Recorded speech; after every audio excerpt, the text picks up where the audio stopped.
Fucking welcome back to Derailed. This is kind of a impromptu episode because this is actually one of the only episodes you're probably gonna hear within the next couple weeks that is recorded the same day that it's going up, because this week's intended episode had a lot of intensive editing that needed to be dealt with and still needs to be dealt with. And Sorry. it's not a problem. But so that way I could still get a podcast out this week. I decided that we would just do this quick impromptu one. And we were going to save this conversation for later on, for a potential episode with another guest on. But since we need a topic to talk about today, we're going to talk about fucking Rise of Skywalker, because we both now have finally seen it, so we can actually talk in depth about the fucking movie. Yeah. By the way, hi, I'm Fish. You guys already know that. Yeah. Yeah, so I finally got to see Rise of Skywalker, and I gotta say, I'm actually, pretty surprised with it. I'm actually pretty happy with it. For a couple different reasons. Well, let me get my gripes out of the way first. Go for it. The pacing is really weird. It's almost like watching an extended Star Wars movie if it was on 1.25 speed or 110%. I get what you're saying. Because it's just it. I'm not sure if it's just the editing or what, but it's it just feels quick. Come on, we gotta move on. Next topic. Oh, she got a new lightsaber. Okay, cool. It's Well, yeah, Jesus Christ, come on. Kind of like I was saying when I first went and saw it, because Fish didn't care. Oh, by the way, there's going to be spoilers throughout this, so if you haven't seen the fucking movie yet, you might want to click away. But when I went to go see it, Fish didn't care about spoilers, so I was just, talking about it with him. And one of the things that I said about it is it really feels like they tried to put two movies into one with this. Because Yeah. it felt like they tried to spend the first half of the movie undoing the things they didn't like about Last Jedi, and then they spent the entire second half of the movie doing the movie that we were supposed to get.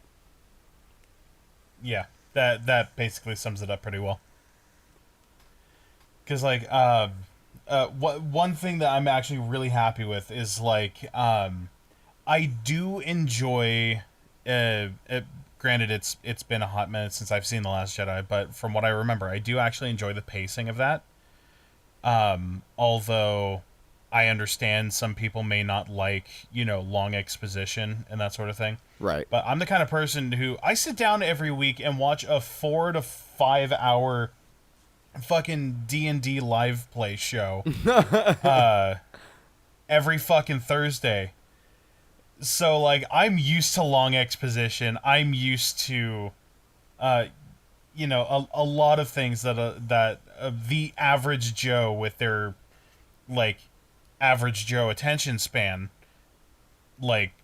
hope that's not treading on any toes, but that's honestly kind of how it is. I don't really You think know, you're human treading on attention any span. toes there, because your average Joe, say, can sit through your typical 120-minute, hour-and-a-half movie, Hour and Yeah. 45 is kind of pushing it, but your typical average Joe may not be able to sit through fucking Return of the King or the second Hobbit movie.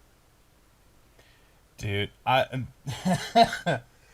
Or, fuck, hell. Even, I know it was one of the biggest movies, of the fucking decade. It surpassed fucking Avatar in box office sales, I think. But Endgame, that's almost a 3 fucking hour movie. By the time you get to the credits, you are 2 hours and 50 minutes just gone. mm-hmm. And so, that and I do not mind. Yeah, I don't mind that at all. But I feel like there are a lot of people out there who, unless they were dedicated to the story and they weren't just there because it was my kid wanted to go see this, or My chick wanted to go see this because she thinks Thor is hot or some shit like that. Yeah, that was the first Thor movie in a nutshell. It was shit like that. So so I feel like I get exactly what you're saying when you say like the average Joe can't really take much. I understand what you're saying because the modern cinema goer these days is all about just shit after shit after shit getting thrown at them. It's Yeah, constant movement, constant activity. and that honestly, like, there's a time and place for it. In something that's as story driven as like Star Wars, or at least Star Wars is meant to be, you can't really do that. No. At least not to me. No, you shouldn't. You really shouldn't either. In my opinion, this entire series, Disney should have been handling this entire new trilogy with the same diligence that they've been handling the MCU. It's only 3 movies, so there's no reason that each one of these movies shouldn't have been a hit with everybody. Right. And like, fuck it, it's just honestly a little frustrating what all's been done with it so far. But with Rise of Skywalker, in my personal opinion, this one's actually the best one to me, out of the current trilogy. Okay, see, I was not at all expecting you to walk away with that impression. That surprises me. And I walked in into all the reality. theater fully ready to shit on it. I really was. But I tried to do what you had suggested and just kind of like take it from the eyes of like when we went to the theater to go see Phantom Menace or Right. Attack of the Clones or Revenge of the Sith. Our like the Millennial Trilogy. I'm not sure if like that's a good way to put it, but Let's just when stick with we were prequel growing trilogy. That Yeah. was Oh, our yeah. generation's trilogy. Yes, that's exactly Because that. they That, can't- that what? was what we grew up with. Empire, or not Empire, fucking Phantom Menace came out in 99, 2000, right? 2001? Ish. Yeah. All right, hold on. You got to do a quick Google search here, or else it's going to bug the fuck out of me. Came out in 1999. Okay, so 99. Wow. I was 4 when that movie came out? That's fucking rad.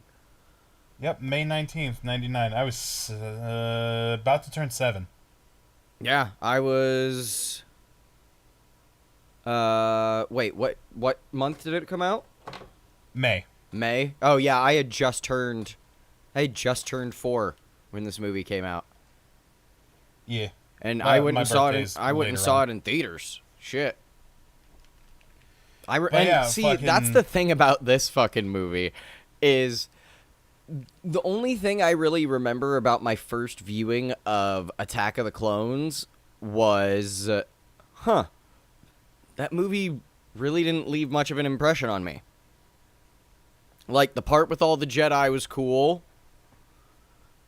but the movie really didn't leave an impression on me. It was really fucking weird. Like, it was one of the first times that I can recall, like, I really don't, like... Because, like, when I came out of Phantom Menace, I was excited because it was the first new Star Wars movie that I had seen. Because by this point in time, my parents had shown me the prequels. Or, not the prequels, the original trilogy. Yeah. So, for me, I was excited for Star Wars. I fucking loved Star Wars. So, yeah, like, after I went and saw this, I told Fish to go see this with, like, the mentality that you went and saw Phantom Menace with, that you went and saw Attack of the Clones with, that you went and saw Revenge of the Sith with. You didn't go, no kid went into those movies going, oh, I'm going into this movie and planning on shitting on it because I hate these prequel movies. They're, they completely betray everything that Star Wars is about, Yeah, no 8-year-old is walking into a theater going, "Oh, this is gonna be terrible. I'm only Yeah. going because my parents are taking me." No, Yeah. you're enthralled. You're enraptured by it, Exactly. which is why the toys sold so well. Oh yeah. Oh my fucking god. And they still sell really fucking well. Shit.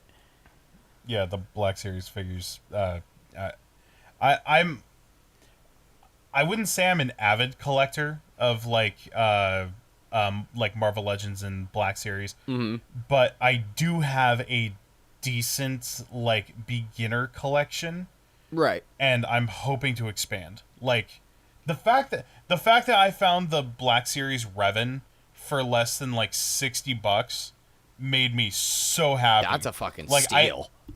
I actually found each of them for 25, so I bought two. Nice. Yeah, $5 more than MSRP, but you know what? I'll fucking take it. For two, though? Like, Yeah, 25 apiece, so Yeah. $50. that's fucking great. That's fucking awesome. But yeah, it's like getting out of Rise of Skywalker last night. It was just past midnight. I sent the message over saying, "Hey, these are my thoughts." And my honestly, my biggest gripe was the pacing Right. because it felt rushed, which I can understand. But had they taken, okay, so think of it like this. So if they took the entire movie as it is right now and stretched out the events across another, say, 20 minutes, I think the pacing would have worked a lot better. Oh, yeah, it would have been perfect. Would have been absolutely Because perfect. because in real life, say you get some fucking heavy news like grandma's in the hospital. Right. You're not gonna there's a good chance that you're not gonna like immediately jump into an argument or something like that. Some people may, that's fine, but most people are going to have that moment of pause to kind of process what they just heard. Right. There was none of that. Yeah, there was almost there. Yeah, there was a lot of. That was something I noticed a lot of. There was not a lot of people processing emotions. It's like there's the witty banter between Poe and Finn. That's perfectly fine I because fucking we love snap at that. each other. We snap at each other a lot Yeah, like and real quick. all of that fucking shit. Just to kind of sidetrack for a moment, like everything, like where we got to finally see what we've been wanting to see throughout all of these Star Wars movies, because I don't know if anybody fucking noticed, but this is the actual first time that all of these characters have actually done something together in these movies. Right? Like, and that's really fucking sad, because these characters were supposed to be like the new Han, the new Luke, the new Leia. And like, yes, you can argue that for the larger part of Empire Strikes Back and Return of the Jedi, Luke is separated from everybody else. Yes, that is very fucking true. But at the same time, they spent plenty of time together in the first half of Empire and like what, the last 2/3 of fucking A New Hope. Basically, yeah. But like there was a point in every movie where they spent a significant amount of time together. In Force Awakens, it was at the end where like they all kind of like got introduced to each other as a group, you know, and then there was fucking and then after that, and then Last Jedi, they literally spend the whole movie separate, and then like the last 10 minutes of the movie, it's like, oh hey guys, we're all together again. In this movie, It's like every movie ends with, "Hey man, I haven't seen you in so long. What's up? What's new?"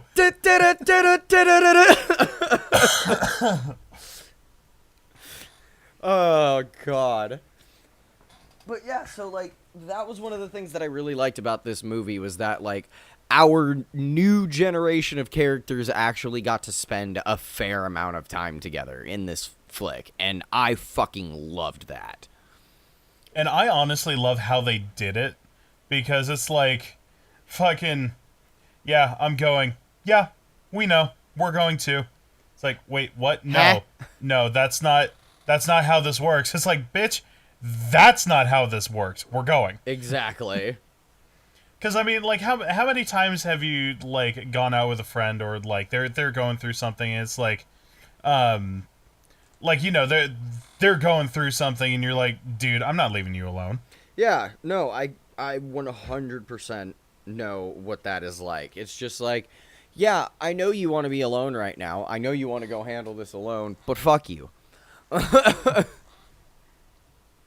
In the most polite in the most polite way. Go fuck yourself. Bring it in. Give me a hug. Bring it in. Give me a hug. And stop being a wussy. Stop being a little bitch. but okay, so I just want to run over a few things. The story for this one, to me, felt like or felt much closer to a proper Star Wars story. Okay. I don't know if anyone else will agree with that, but this one felt more like a Star Wars movie than the previous two. This one felt more like, granted, and you can fucking call me out for this in the comments for saying this, because of all the shit that's being reused, but this is the most original movie in the series as well. Oh, nope, audience is checked out, fucking says something controversial, literally unlistenable. Yeah, no shit. Yeah. No fucking shit. Like, there's people fucking clicking away as we speak. But I may not entirely agree, but I see what you're getting at. Like, granted, yes, there are parts of it that are obviously borrowed from other Star Wars movies, but at the same time, it doesn't feel like they did that as much in this movie. Oh, that's another thing. Outside of like the again, spoilers. Outside of like the Raylo kiss and like the romantic aspects between those two, I didn't feel like there was like either that much fan service, or the fan service that was there wasn't like as in your face as some people made it out to be. Like fucking the end when Kylo like whips around, doesn't even look at the dude, and just blasts him with the blaster before going into the final confrontation. Like, I was dying. Yeah. Like, I was dying laughing, because it's like, yep, that's a total the signature solo. That's a total fucking solo move. Like, I fucking absolute, and like the thing that eventually became a meme when like he like after he pulls the lightsaber out from behind his back and he kind of does like the little fucking and then just fucking that goes little into shrug. it. Yeah, that shit was fucking beautiful, cuz like literally that's another just a straight up solo move. Like literally just like, yeah, what are you going to fucking do? Like, well, Like, and that the shit fight was brilliant. choreography, for this one, to me, feels a lot tighter and a lot more fluid than, especially like my favorite scene out of The Last Jedi, aside from the suicide jump, which I don't give a shit who you are or what you think about the Star Wars universe, about about physics and whatnot. The cinematography for that scene and the design elements that they chose with like muting the movie, leaving it in perfect silence, That is cinema gold. Bruh, that shit was fucking beautiful. When you have to warn people before going into the movie, hey, there's a point in this movie where it goes dead silent. There's nothing wrong with the movie. There's nothing wrong with your ears. It's supposed to be part of the movie. Relax. You Yeah, have that done was- something that is very immersive. Yeah, Ryan Johnson may not have been the best director for the trilogy, but that design choice for that shot was gorgeous. You can take a still from anything in that piece and it looks amazing. And that cinematography was so well done, and like for me, that I don't have any qualms about it. I cried. Like, it's not like, hard sobbing or anything like that, but that legitimately gave me that, oh my god, that was beautiful, kind of like tear rolling down my cheek. It was gorgeous. Oh, dude, I was a fucking mess at multiple points in this movie. Like, I actually was in my seat fucking sobbing when Luke raised the X-Wing from the water. I was sobbing, dude. Yeah. Yeah. Also, I I have one gripe that I really did not. I have one thing that I would like to talk about that I really did not care for. Sure, shoot. Leia's hidden Jedi training. I don't like that had just come out. I don't like that just came out of the blue. We really, I mean, yeah, we got a little bit of a hint that, Leia was force sensitive in,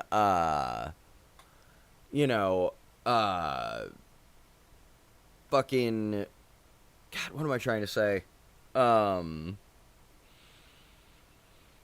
I totally lost my train of thought. Save me. I feel like there was hints at force sensitivity in Force Awakens, and obviously, with everything that happened in Last Jedi, it's like, oh yeah, no, she has the force. Used it in a weird way, but yeah, she can use it. But I feel like I agree in where I think you're going.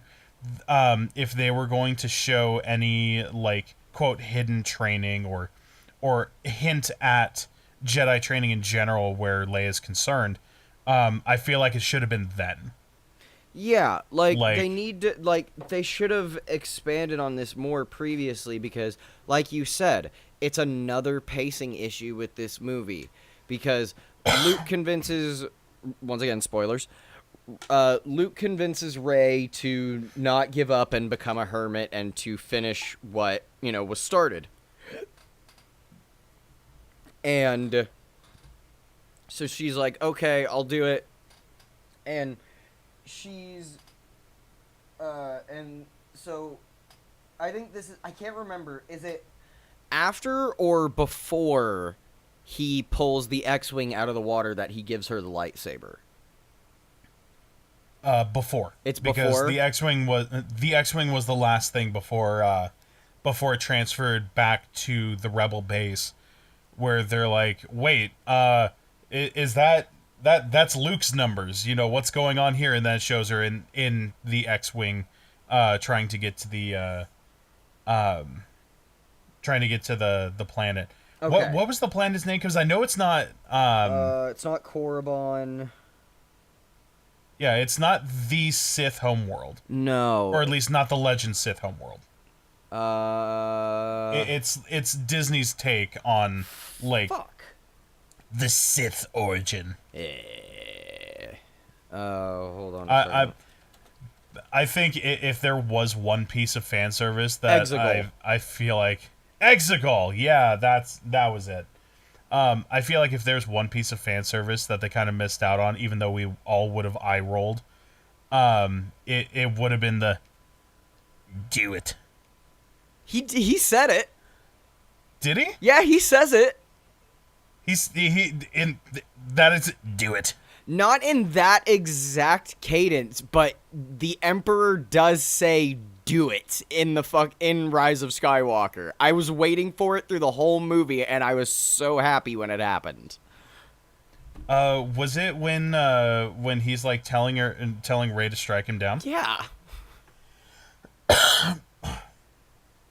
Yeah, that one's more like a like well, I'm an asshole, so it's like, well, that's just kind of like a come on, do it. Come on. But no, like that like if it was going to be like the hard like do it. You're talking like about we've gotten like before. him telling Anakin to kill Count Dooku. Yeah. Fucking Like- him letting the fucking guise of Chancellor Palpatine slip for a second. Let the hate flow through you. Do it.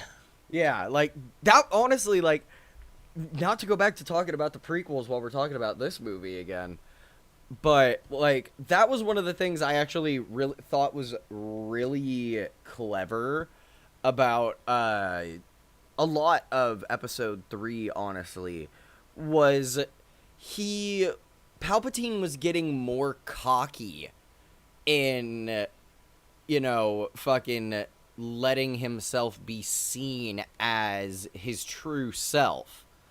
Like, that scene in the throne room, in front of Anakin, in front of Dooku, in front of Obi-Wan, in front of God and everybody, he fucking, like, he slips out of his Chancellor Palpatine persona for a moment and becomes Darth Sidious.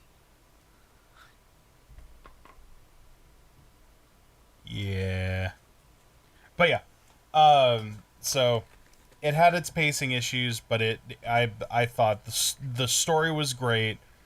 It had pacing issues that honestly could, I think, be rectified had there been just the tiniest bit of extra dead space in between dialogue, like in between sentences. Yeah. Like that, like with everything that was going on the snow planet that they were at. Just because I don't remember planet names, especially brand new ones that were introduced. Right. But the one where they met up with Ziri? Yeah, I believe that was when they were trying to get the translation from 3PO's databank. right. Yes. I think it was Ziri. Or that was the name of the planet, some shit like that. No, it started with a K, I think. But like that entire sequence with just kind of how quick and urgent the dialogue was, that made sense because of what was going on, when in the timeline it was, how soon they need to get shit done. That I get. Right, and they didn't want another fiasco like they had with Last Jedi, where the visit to another planet to get some information takes way too fucking long and has a bullshit side plot. Right. I did find the connection interesting in this one, because it was like they were almost set up in two places at once, or there was like a force projection on each side, and stuff would be able to kind of meld through. Yeah, that shit was fucking cool. It was very interesting. It was pretty rad. I just wish there was an explanation for it. But movie, like, that's all cool in first, but movie, you need to explain. And it could easily be as hand-waveable as the Force. Yeah. But at the same time, like, no, like, is it because of their connection? Is it because of Force projection? Is it... Because it's rad. I'm just, like, Just give me 2 sentences why this works the way it does, and I'm golden. Now, by connection, you mean the fact that she is the granddaughter of the master of his grandfather, who was the apprentice of that master. Essentially. Okay, because I mean, I could understand how that would sort of give them a connection, but at the same time, I don't know, because, like, Vader and Palpatine really didn't share a connection. He was just one of Palpatine's 3 apprentices that he had during his reign as Dark Lord of the Sith. Yeah, but like I could actually see it argued that when Vader killed Palpatine, their lives or their force energy, because of the act of killing the Sith Lord, on top of, being killed by your apprentice, essentially with the rule of 2, that there would be a greater connection. But that's for the individuals, not necessarily for the bloodline. But I could see that, like, being an explanation. It's kind of a weird one, but I'm wondering what a Force dyad is. And I want to say Star Wars Theory actually, like, kind of explained it, but I haven't seen that video yet. By the way, yes. shit. Fucking the Force is super out of fucking balance right now. Just want to point that out. But good one in the end. And that's like kind of the main thing with Lucas, right? Good versus evil. Good. I mean, good overcomes evil. Yes, but at the same time, the whole thing is that there's not supposed to be Jedi and Sith, because Rey didn't necessarily become a gray Jedi at the end of this movie. She didn't use dark side energy to win this fight. She used the power of all the Jedi that came before her, specifically Jedi. Yeah. So, like, although I was actually really happy hearing fucking Samuel L. Jackson and Hayden Christensen. Not gonna lie. Yeah, that was fucking I was cool. actually really happy. There were actually a few other Jedi in there too. No, I know. Like, I'm just talking about them specifically. We had, I believe we had Ewan McGregor. Yep, Ewan McGregor. We had Yoda. Whoever was voicing that. If he's still alive, it's probably Frank Oz. I honestly don't remember. But yeah, we had we had Hayden Christensen playing young Anakin. We had Samuel L. Jackson with So wait, is that confirmed that that he's dead? Who?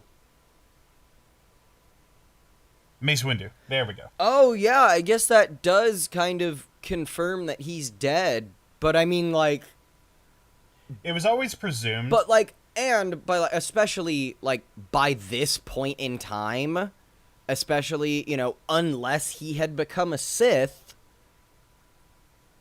like, because clearly the reason why Yoda lived to be so old, as clearly evidenced by Baby Yoda, his species just ages very slowly. Baby Yoda is 50 fucking years old. Yeah. Oh, also Frank Oz, yes, he played Yoda in Rise of Skywalker. Okay, I wasn't sure if he was still alive or not. Yes, he is. But yeah, so obviously, when it comes to Jedi, how long they live is dependent on what species they are, and fucking when they make their first when they have their first meeting with a lightsaber, which is also their last. Most of the time. Yeah. But, like, with Mace Windu, I think at this point in the timeline, he would definitely be dead by this point in time. I really don't think he could have lived to be... Because, I mean, let's see. In the prequel series, he's supposed to be in his late 40s, early 50s, maybe? Well, I mean, the events of what's going on right now are only, 32 years after the Battle of Yavin? Well, Right? yeah, that's after the Battle of Yavin, not the Clone Wars. Clone Wars are even further back. Okay, so that was about 20, 25, and then 30, so about 50. Yeah, he would have been in his late 90s by now. Yeah, and I think by this point in time, he probably, if he was still alive out there, I feel like he probably would have passed away from old age. And, you know, become one with the Force like he was meant to. Yeah. Do we have a canon death for him? For Mace? Or is it just assumed right now? I think as of right now, his death is still just assumed in that scene of Revenge of the Sith. Because, I mean, what I take into account when I think about that scene is, A, he was hit pretty fucking hard with, at the time, Palpatine's strongest form of Force lightning. Yeah. He had also had his arm cut off. He was exhausted. And then he was thrown out of a window in Coruscant, where we've all fucking seen, like, how Coruscant looks from a top-down view. There are those flying cars fucking going for fucking hundreds of layers going fast as fuck. And once you get down to the lowest level, there's a lot of industrial shit and shit that could more than likely just disintegrate or incinerate you on contact. Yeah, but here's the thing. The Force. I know the Force, but, like... I'm sorry, my I just reasoning wanted to be a is... dick. If Qui-Gon can't survive something as simple as a stab, then there ain't no... Like, I know Samuel L. Jackson is a fucking badass. But if Qui-Gon Jinn can't fucking survive being stabbed, and neither can other fucking Jedi... Because you gotta remember, Qui-Gon Jinn was considered one of the most powerful Jedi because he played in the Grey. Yeah. Oh, also, there, to my understanding, is going to be a new book coming out, called Master and Apprentice, and I believe it's Qui-Gon's years. Again, just if I remember correctly, it's Qui-Gon's years with Obi-Wan as his apprentice, before everything happened in Phantom Menace. Ooh, that sounds interesting. Very. I'm actually quite excited. The only thing that I'm not sure about is, like, because there are new books coming out, are they part of Disney's canon? Or are they just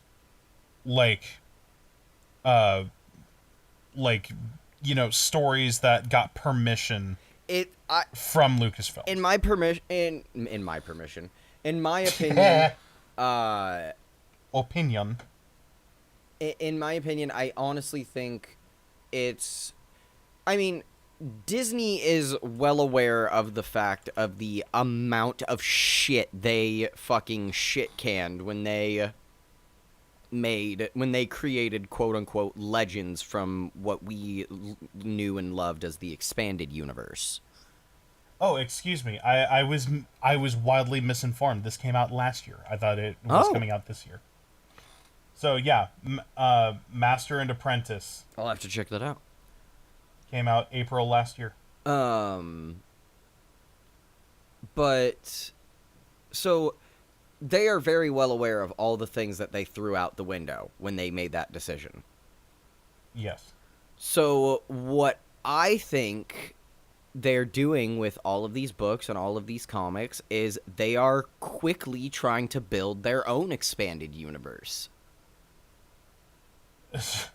To a point where fucking for anyone who doesn't know already, if you're a Star Wars fan and haven't heard of the channel Star Wars Theory, you're missing out Oh yeah. for several reasons.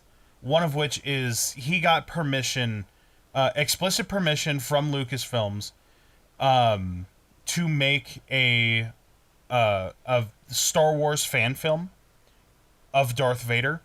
The only stipulation was he could not make any money from the film, and he could not monetize the video, and everything was paid out of pocket.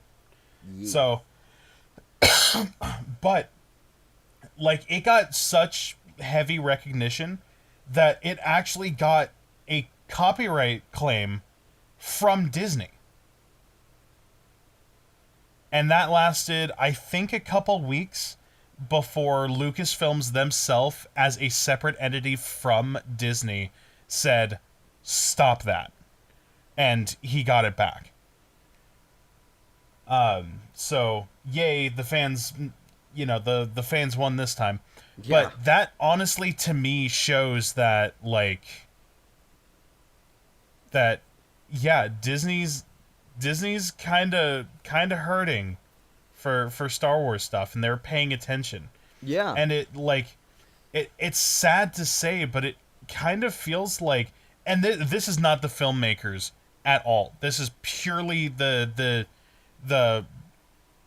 showrunners, I guess you could call it, like the higher ups for Disney who are handling the franchise. It feels like they're trying to bury Star Wars, which frustrates the hell out of me. Because I get it, the MCU is doing extremely well, but that doesn't mean your other properties can't. Yeah. So why would you go that far? See, what I think is going on is they're trying to build an expanded universe with the same methods that the original expanded universe was built with, i.g. books and comic books, because there's a lot of Legends comic books, and that Disney is publishing through Marvel and re-releasing, so that's pretty fucking cool. There's so they're doing it through comics, they're doing it through books, but they're also doing it in new ways too. The Clone Wars series, Rebels, Resistance, they're doing movies, they're doing shows, we've got The Mandalorian, we've got Rogue One. We're getting to see more and more of this new universe that Disney wants to show us, and I'm like, and my whole thing about that is cool, but you also need to listen to the fans and, kind of figure out what you guys need to bring back from Legends in order to give the fans the Star Wars that they want. Because I know that's what the biggest problem is that ever since Disney took over, people don't feel like they're getting the Star Wars that they want anymore. But if you read some of those fucking comic books, holy fuck, you're missing out. Yes. But yeah, so oh, also, Master and Apprentice is canon. Beautiful. According to the Star Wars wiki on Wikipedia. But yeah, according to that, it is a canon novel. Yeah, that doesn't surprise me. And it takes place 8 years before Star Wars Episode 1? Okay. So yeah, so that's amazing. I'm definitely gonna have to Um, check that out. but yeah, like it if nothing else, my entire like reference to Star Wars theory as amazing a content creator as he is for Star Wars content was that he's he as well as many others like I Fix It in Post got a lot of recognition for Scene 38 revamp. I saw that. What they did was impressive. I'm hoping to see what like I'm interested to see what they do in the future, and I hope it's just a little more polished. Yeah. Because as amazing as it is, it didn't come off as polished as I'm sure they would hope. I just hope George Which Lucas is, doesn't see that. but anyways, Because fucking knowing George Lucas, he'll add it to the actual fucking movie. And I'm not saying that that wouldn't be cool, because it's like, oh hey, a fan's work has been acknowledged in like the actual film, but it's like, you're changing one of the most iconic scenes in Star Wars, George. yeah, it's like let the fans do their reimagining, leave the movies alone. But but yeah, that shows that there are many people, whether they be the writers, the actors, the directors, the editors, the composers, whoever. There are many people out there that love this series and want to see it done justly. They want to see it And thrive. They don't want to see it go away. and with what's happening now, like we as a fandom are so frustrated with its treatment that we're going out and doing our own shit You know, and doing well. I think this last year was a really good year for Star Wars. I actually think this last year was a really good year for Star Wars, because you had fucking the announcement of Clone Wars Season 7, which everybody was super excited for. And it's confirmed taking place during Revenge of the Sith. So like yes, first of all, yes, second of all, yes. Yeah, so that's going to be fucking great. We also got Fallen Order last year, which is one of the best Star Wars games I have ever played to date. Agreed. We also got Rise of Skywalker, which, in both of our opinions, was a good fucking Star Wars movie. Not just a good movie, a good Star Wars movie.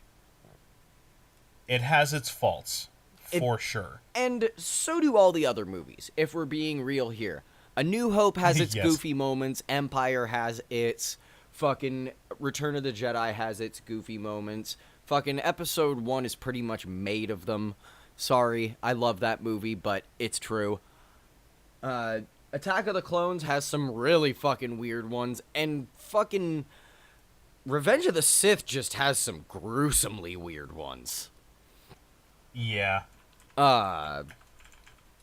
But like, you know, they all get weird. They all have their fucking flaws. But so Rise of Skywalker, great fucking movie. You know, and then did I already mention The Mandalorian? By name and by Baby Yoda, but haven't really delved too deep into it. But not like in this like listing off of things that like happened for Star Wars this last year. No, not yet. Okay, and then also finally, you've got the Mandalorian. Oh, not finally, but you've got the Mandalorian, and there was also the announcement this year that Disney and Lucasfilm are working on a Obi-Wan story that is going to be taking place between episodes 3 and 4, with Ewan McGregor returning as Obi-Wan Kenobi. This was a very big, positive year for Star Wars. hasn't season 2 of The Mandalorian already been confirmed in development already? Yeah, it's confirmed for next year.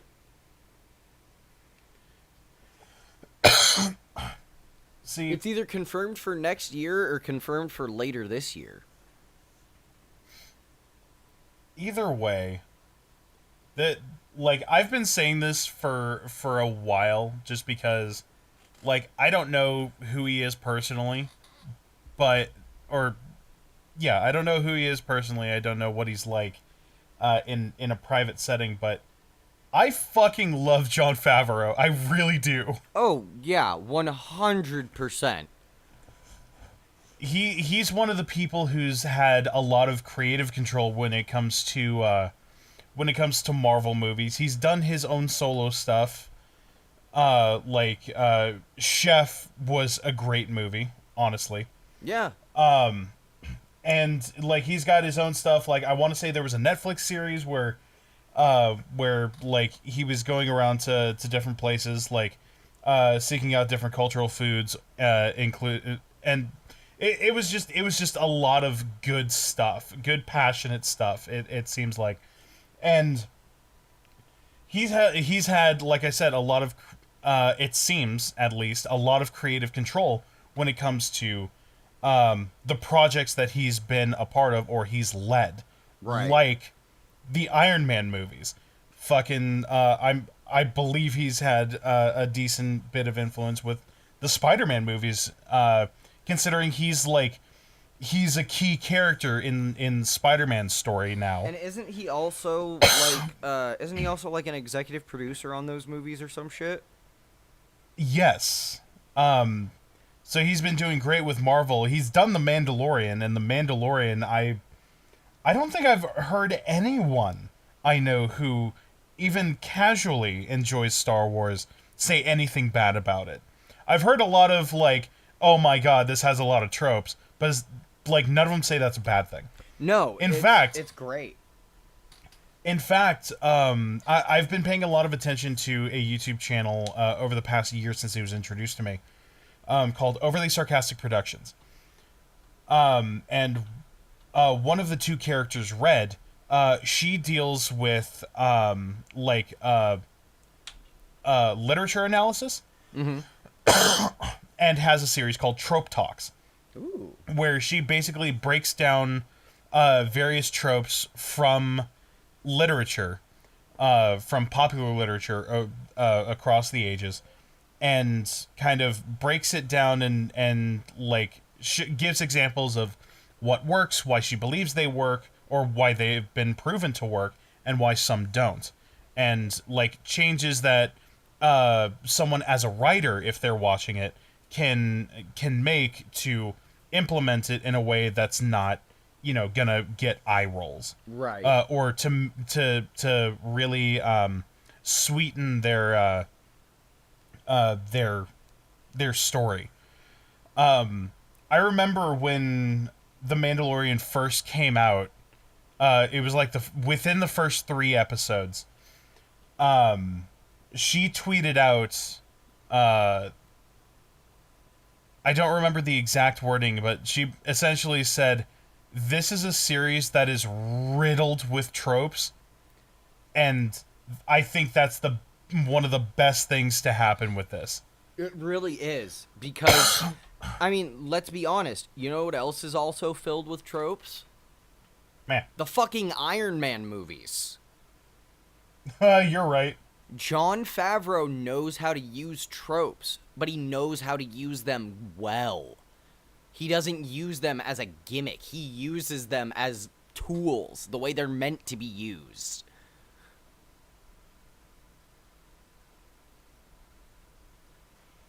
And the just to make sure that everyone knows who's still paying attention. Yeah. The other half of, or the other current half of Overly Sarcastic Productions is Blue, and he deals with history.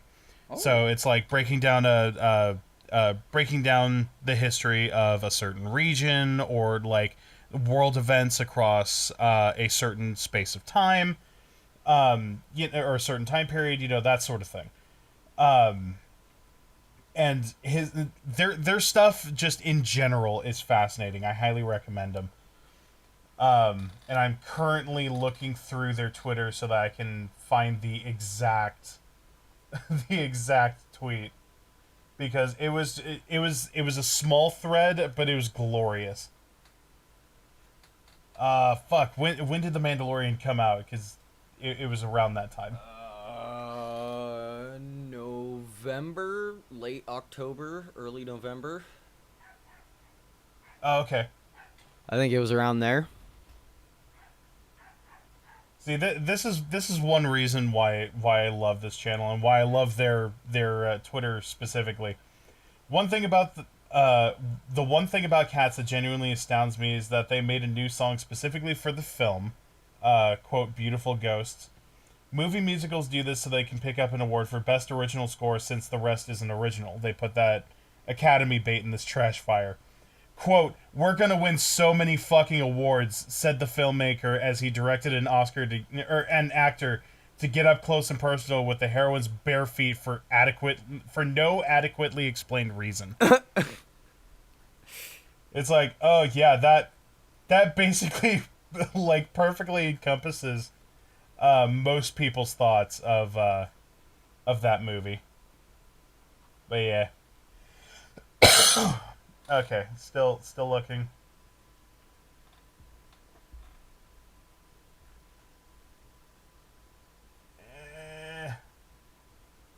I need your help filling dead space while I'm looking. Fucking. Actually, while he's looking for that, I'm gonna go ahead and start wrapping up today's podcast.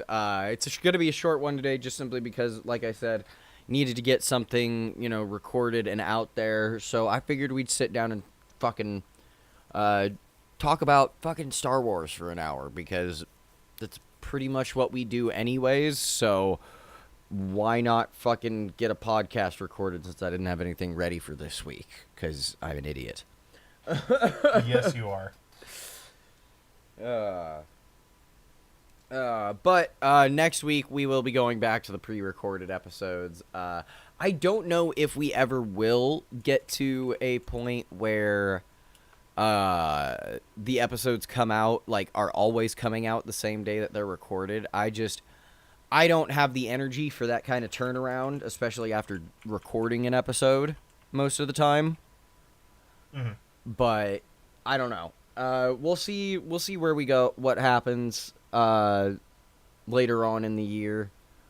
But yeah, as of right now, we're fucking going strong on a weekly basis. We were a day late this week, but who gives a shit? Fuck it. You find it yet? Yes. Cool. Just found it.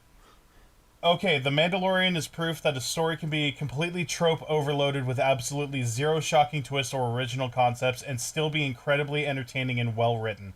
I might need to hop on the bandwagon and make a video about it. And then goes on to list specific tropes. Oh, that's fucking beautiful. And on that note, fucking Fish, I know I ask you to plug your links every time and you're not doing anything, but fucking do it anyways. Hi, I am Fish. How you do? I have the tweeters. But yeah, I have a Twitter that I like to, if it's not my shit posting, I'm retweeting other shit posts or things that I personally find fascinating. So if you want to, maybe take a look there and, keep updated on what I'm doing, if I'm doing anything, just because work. Yeah. Which I'm actually very happy about. But, at Fishkidmal, Fishkidmal. I don't think I've, you've got my name in the title. Oh, yeah. Whatever. And I like to stream whenever I have time. So twitch.tv/Fishkidmal. Yeet. All right. Well, So, that's basically it. That is going to do it for us this week here on the Derailed podcast. Thank you all for tuning in. I apologize once again for this week's episode being late. Editing is a fucking bitch.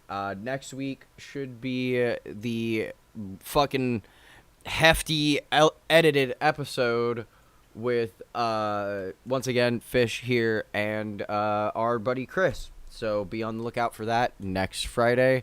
And yeah, this has been Derailed, and we will see you guys next time. Bye.